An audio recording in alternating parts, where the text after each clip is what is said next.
ഇന്നത്തെ എൻ്റെ റെസിപ്പി അടിപൊളി ഫിഷ് മാംഗോ കറിയാണ്. ഹോട്ടലിലെ ഷെഫ് ഉണ്ടാക്കുന്ന അതേ ടേസ്റ്റിലാണ് ഇത് ഉണ്ടാക്കിയത്. കൊതിപ്പിക്കും രുചിയിലാണ് കേട്ടോ ഇത് ഉണ്ടാക്കിയത്. മിനീസ് അടുക്കളയിലേക്ക് എല്ലാവർക്കും സ്വാഗതം. ഇന്ന് നല്ല ഫ്രഷ് നേമയും കിട്ടി, അതുകൊണ്ട് മാംഗോ ഇട്ട് കറി ഉണ്ടാക്കി. ഇത് കോഴിക്കോട് ഫേമസ് ഹോട്ടലിൽ കിട്ടുന്ന ഫിഷ് മാംഗോ കറിയുടെ റെസിപ്പിയാണ്. എല്ലാവരും ഉണ്ടാക്കി നോക്കുക. അടിപൊളി ടേസ്റ്റുള്ള ഒരു കറി തന്നെയാണ്. ഓയിൽ അധികം ചേർക്കാതെ താളിക്കാൻ മാത്രമേ ഓയിൽ ചേർക്കൂ. എന്നാൽ റെസിപ്പിയിലേക്ക് പോകാം. വീട്ടിലുണ്ടായ മാങ്ങ ഉപയോഗിച്ചാണ് ഞാൻ ഈ ഫിഷ് കറി ഉണ്ടാക്കുന്നത്. നമുക്ക് 2 മാങ്ങ പൊടിച്ച് വരാം. ഈ മാവിൻ്റെ മുകളിൽ നിറയെ മാങ്ങ ഉണ്ടായിട്ടുണ്ട്. ഈ മാങ്ങ കൊണ്ട് കറി ഉണ്ടാക്കി അടിപൊളി ടേസ്റ്റാണ് കേട്ടോ. മീൻ കറി ഉണ്ടാക്കുമ്പോൾ ഫ്രഷ് മാങ്ങ ഇട്ടാൽ പ്രത്യേക ടേസ്റ്റാണ്. നമുക്ക് കരുവേപ്പിലയും 2 തവണ പൊട്ടിക്കുക. ഇഷ്ടംപോലെ കരുവേപ്പില ചെടിയുണ്ട് എൻ്റെ വീട്ടിൽ. അത് നമുക്ക് 2 കരുവേപ്പില പൊട്ടിച്ചിട്ട് വരാം. അങ്ങനെ കരുവേപ്പിലയും പൊട്ടിച്ചു, നമ്മൾ മാങ്ങയും പറിച്ചു. ഇനി നമുക്ക് ഫിഷ് കറി ഉണ്ടാക്കാം. റെസിപ്പിയിലേക്ക് പോകാം. നല്ല ഫ്രഷ് നെയ്മീനാണ്. അതെല്ലാം മുറിച്ച് കഴുകി റെഡിയാക്കി വെച്ചിട്ടുണ്ട്. ഇനി അതിന് വേണ്ട ഇൻഗ്രീഡിയൻസ് എന്തെല്ലാം നമുക്ക് നോക്കാം. ഇതിന് 1 മാങ്ങ മുഴുവൻ എടുത്തിട്ടുണ്ട്. അധികം വലിപ്പമുള്ള മാങ്ങയല്ല, ചെറിയ മാങ്ങയാണ്.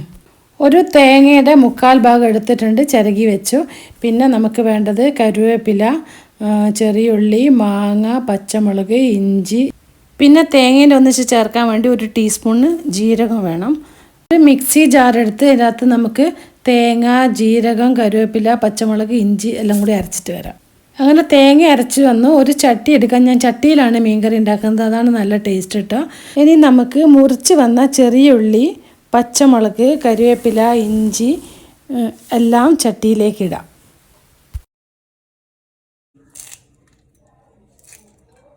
മാങ്ങ തൊലി കളഞ്ഞ് കഴുകി കഷ്ണങ്ങളാക്കി വന്നു, അതും കൂടി ചട്ടിയിലേക്ക് ഇടാം. മുളക് പൊടി ഇടാം. 1.5 ടീസ്പൂൺ ഇട്ടിട്ടുണ്ട്. 1/4 ടീസ്പൂൺ മഞ്ഞൾപ്പൊടി എല്ലാം ഇതിനകത്തിട്ടു. മിക്സിയിൽ പച്ചമുളക്, ഇഞ്ചി, ജീരകം, തേങ്ങ, കറിവേപ്പില എല്ലാം ചേർത്ത് അരച്ചത് ഇതിനകത്ത് ഒഴിച്ചു. ആ മിക്സി ജാറ് കഴുകി കുറച്ച് വെള്ളം ഒഴിച്ചു. കറിക്ക് ആവശ്യമുള്ള ഉപ്പ് ഇപ്പം തന്നെ നമുക്ക് ചേർക്കാം. മസാലകളൊക്കെ ഇളക്കിയ ശേഷം നമ്മൾ ഗ്യാസ് സ്റ്റൗവിൽ വെച്ചു. 2 കഷ്ണം തക്കാളിയും കൂടി ഇട്ട് ഇളക്കി. പിന്നെ നമ്മൾ മീൻ ഇട്ടിട്ടില്ല. മീൻ ഇത് കറി ഒന്ന് തിളച്ച ശേഷമാണ് മീൻ ഇടുന്നത് കേട്ടോ. തിളച്ച് ഏകദേശം ഒന്ന് വറ്റിയ ശേഷം നമുക്ക് മീനിടാം. കറി ഏകദേശം തിളച്ചൊന്ന് വറ്റിയതിന് ശേഷമാണ് ഞാൻ മീൻ ചേർക്കുന്നത്. ഇങ്ങനെ മീൻ ചേർത്ത് കഴിഞ്ഞാൽ നമുക്ക് കഷ്ണങ്ങൾ വെന്തടിഞ്ഞു പോവില്ല. എന്നിട്ട് നന്നായിട്ടൊന്ന് വെട്ടി തിളച്ച് വെന്ത ശേഷം നമുക്ക് മീൻ കറി എടുക്കാം. മീൻ കഷ്ണങ്ങളൊക്കെ ഒന്ന് സ്പൂൺ കൊണ്ട് കറിയിലേക്ക് മുക്കി വെച്ചിട്ട് തിളപ്പിച്ചെടുക്കണം കേട്ടോ. നല്ലോണം കറി തിളച്ച് വറ്റി കഷ്ണങ്ങളൊന്നും ഒറ്റ ഉടഞ്ഞു പോയിട്ടില്ല, കണ്ടില്ലേ? ഇങ്ങനെ കിട്ടണം നമ്മൾ കറി ഉണ്ടാക്കി കഴിഞ്ഞാൽ. കഷ്ണങ്ങൾ ഉടഞ്ഞു പോകാൻ പാടില്ല. കഷ്ണങ്ങളെല്ലാം കറക്റ്റായിട്ട് വെന്തു. മാങ്ങയും വെന്തിട്ടുണ്ട്. ഇത് ഉടഞ്ഞു പോകാത്തൊരു മാങ്ങയാണ് കേട്ടോ. കറിയിലിട്ടാൽ പ്രത്യേക ഒരു ടേസ്റ്റാണ് ഈ മാങ്ങ. മാങ്ങയിട്ട് കറി ഉണ്ടാക്കുമ്പോൾ നമ്മൾ വെന്തുടഞ്ഞു പോകാത്ത തരം മാങ്ങ ഇട്ടാലാണ് കറി ഏറ്റവും ബെസ്റ്റ് ആവുന്നത്. ഇന്നത്തെ റെസിപ്പിയായ ഫിഷ് മാംഗോ കറി റെഡിയായി. നമുക്ക് കുറച്ച് വെളിച്ചെണ്ണയിൽ ഉലുവയും കടുകും താളിച്ച് ഇടാം. എന്നാൽ നമ്മളുടെ കറി പെർഫെക്റ്റ് അടിപൊളി ടേസ്റ്റിൽ വരും. ഉലുവയും കടുകും പൊട്ടിയ ശേഷം ഞാൻ കറിയിലേക്ക് ഒഴിച്ചു.